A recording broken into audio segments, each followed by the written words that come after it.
All right, here we go. Our final preview for the 2024 high school volleyball season. Brandon Baney joined by Lynnsie Togiai Ah-Fook, our resident volleyball expert. Lynnsie, thank you for doing this. I know it takes a long time to give every team its proper credit here at the start of the season. We appreciate it.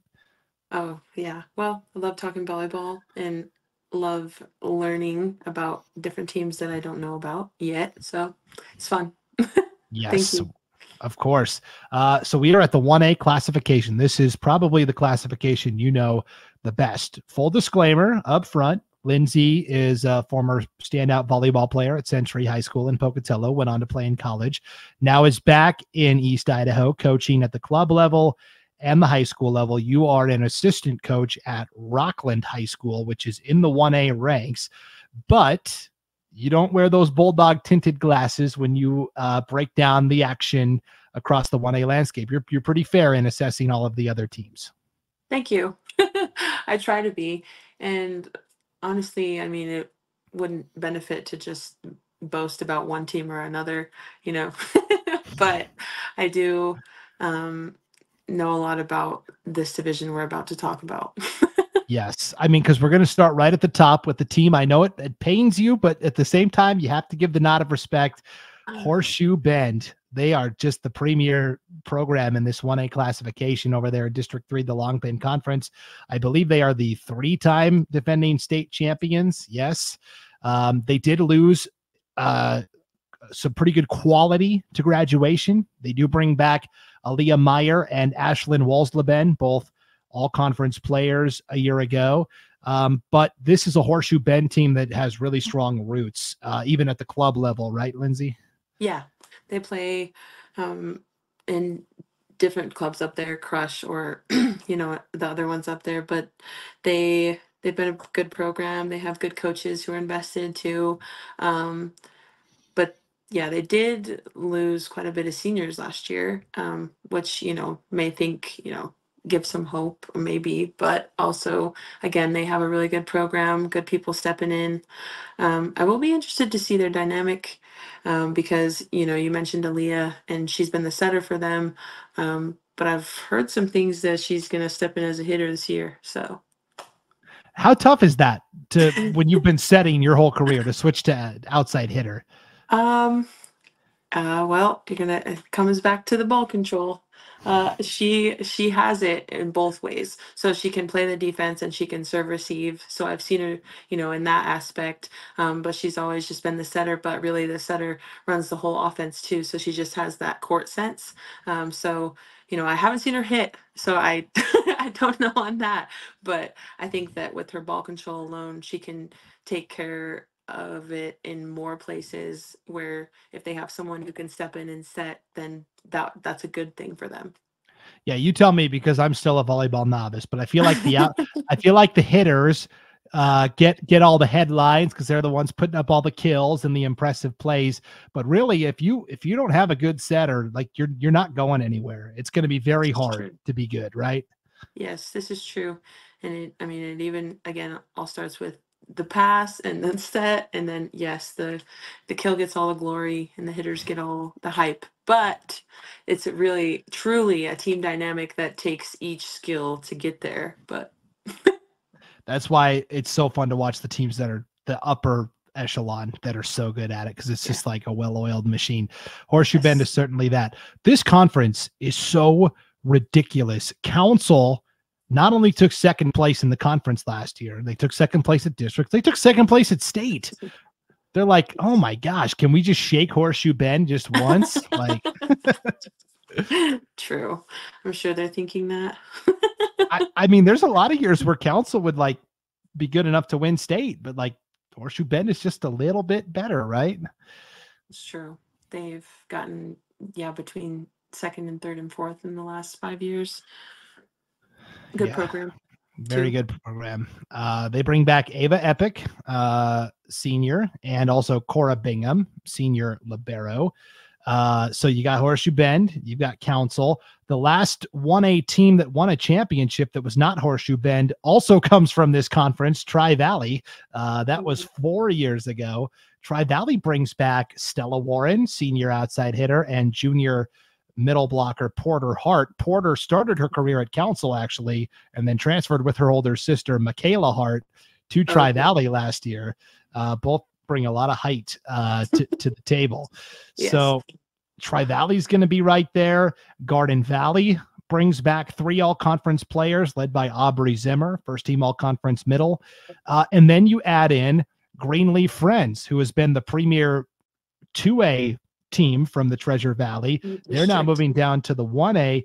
I feel like we talked about this earlier with, I'm trying to remember who it was. Somebody moved. Emmett. Emmett moved down a classification, but actually moved into a tougher conference. I think the same thing happened here with Greenleaf Friends. Yeah, I think that's just going to be tough. But I mean, again, new opportunities, people they're not used to playing over and over and over. So that's good. Good opportunity always when you're more unaware of your opponent. So there's opportunity there. And where they've, consistently won their district there, maybe it's hurts them a little, but still a good opportunity for them to play teams that they're not used to.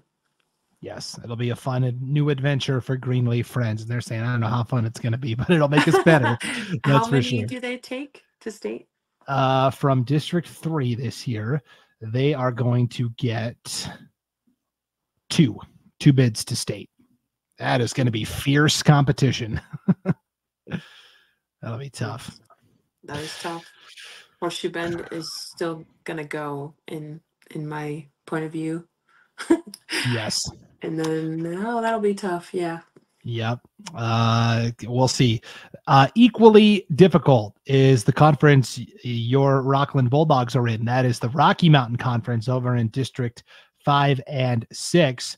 Rockland did get to state last year. In fact, 3 teams from this league got to state last year. Rockland, you guys got to the consolation bracket and fell out on Friday. Mackey, which took 4th place at state last year, and Grace Lutheran, who ended up taking 3rd. It was their first time ever at state.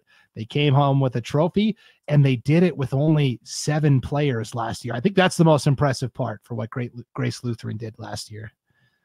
With the 7 girls? Yeah. Yeah, this one's tough. Our conference is good. I mean, you mentioned Grace Lutheran. They basically, return the same team. They have 3 seniors there.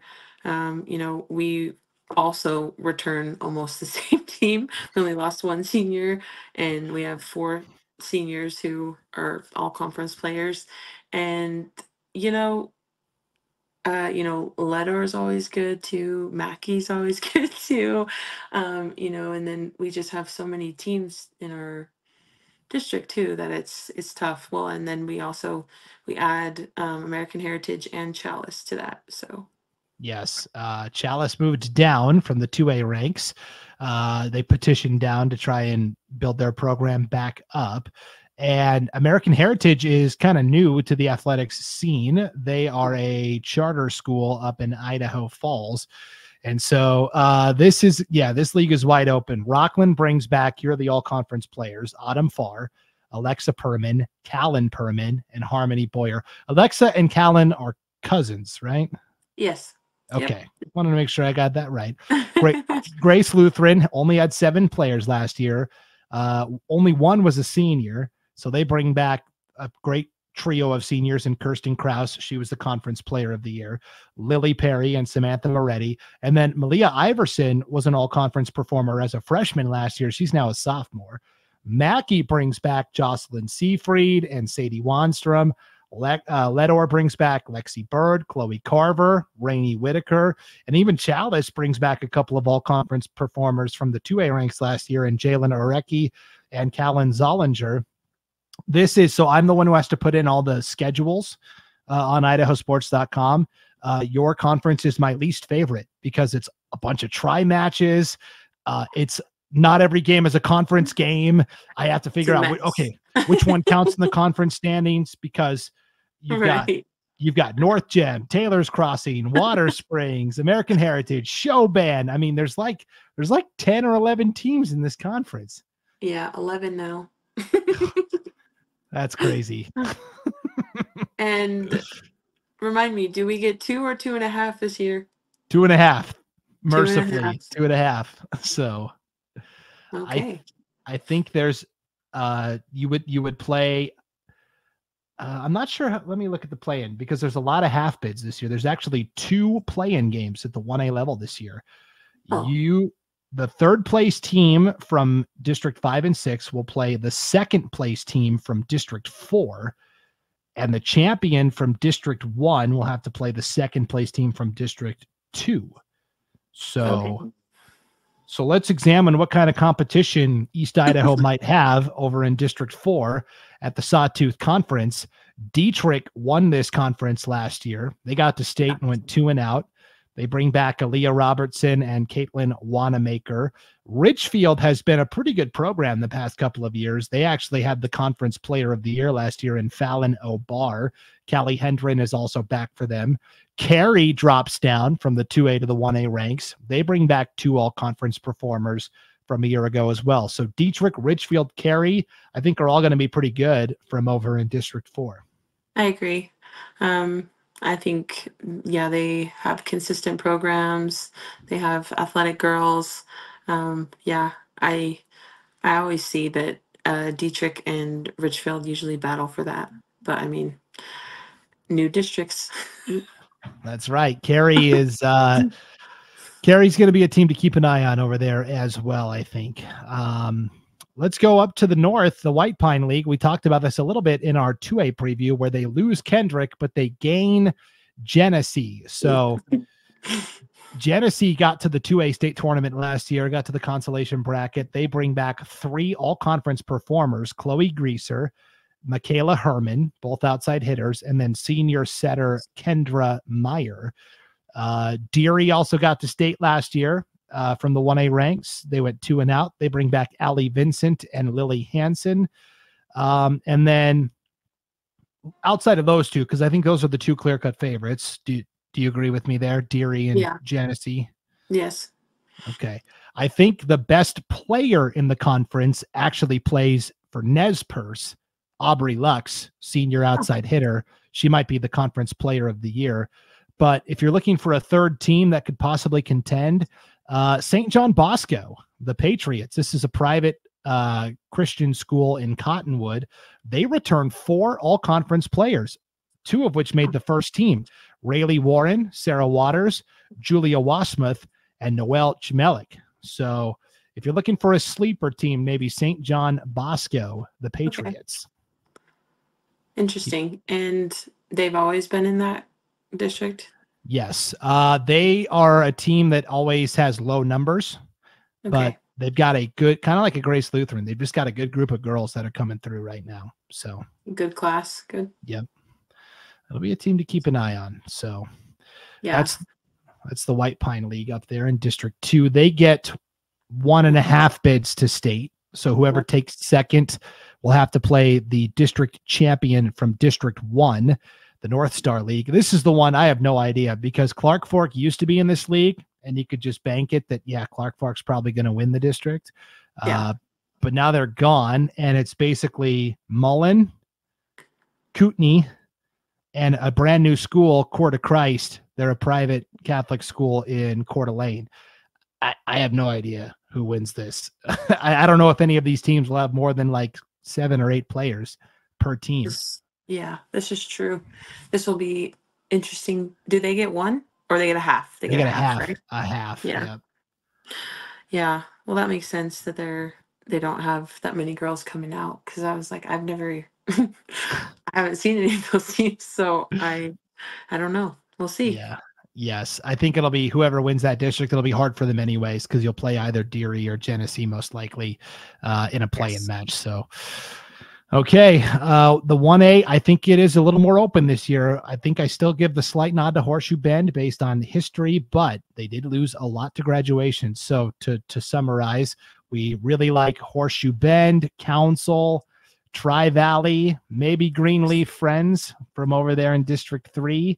Up north, Genesee and Deary, maybe St. John Bosco from District 2. Yes. District 1, who knows? Could be any of the 3. And then District 4, keep an eye on Dietrich, Richfield, and Cary. And then Yes. over in East Idaho, you're looking at Grace Lutheran, Rockland, Mackey, Ledor. Those are kind of the big four still, right? Yes. Agree. Okay. Gonna be a lot of good competition at that 1A level. It's It'll be a true. lot of And fun. it'll be good volleyball. I mean, we've, continually seen really great volleyball coming from all levels in Idaho right now. So love to see that.